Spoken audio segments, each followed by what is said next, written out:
মুসা আলাইহিসসালাম রাস্তা দিয়ে হেঁটে যাচ্ছিলেন।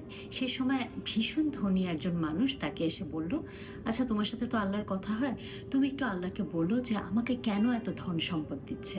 আমি এত ধন সম্পদ সব সামলাতে পারছি না, আমি কি করবো এত ধন সম্পদ দিয়ে। একটু সামনে যেতে একজন ভিক্ষুক মুসা আলাইহিস সালামকে বললেন যে শোনো, তুমি তোমার আল্লাহকে বলো যে কেন আমাকে এত কষ্ট দিচ্ছে, আমি এত ভিক্ষা করি তারপরেও আমার পেট ভরে না, এই যে দেখছো একটাই জামা, কোনোভাবেই আমার দারিদ্রতা কমাতেই পারছি। মুসা আলাইহিস সালামের আল্লাহর সাথে যখন দেখা হলো তখন তিনি আল্লাহকে কথাটা জানালেন। আল্লাহ তাকে বললেন, যেই ধনী ব্যক্তিটি আমি তাকে প্রচুর ধন সম্পদ দিই, তাকে বলবে সে যেন আমার কাছে শুকরিয়া করা বন্ধ করে, তাহলে আমি ধন সম্পদ দিয়ে বন্ধ করে দেব।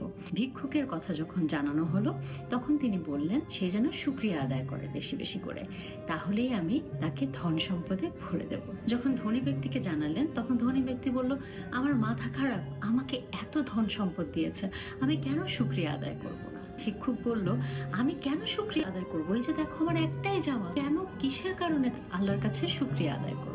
ঠিক তখনই একটা ভীষণ ঝড় আসলো এবং এই একটা জামা সেটাও উড়িয়ে নিয়ে চলে গেল। তো এটা থেকে আমরা জানতে পারলাম খোদার কাছে শুকরিয়া করার আসলে কোনো তুলনা হয় না। শুকরিয়া করলে জীবনে ধন সম্পদের কোনো অভাব হয় না।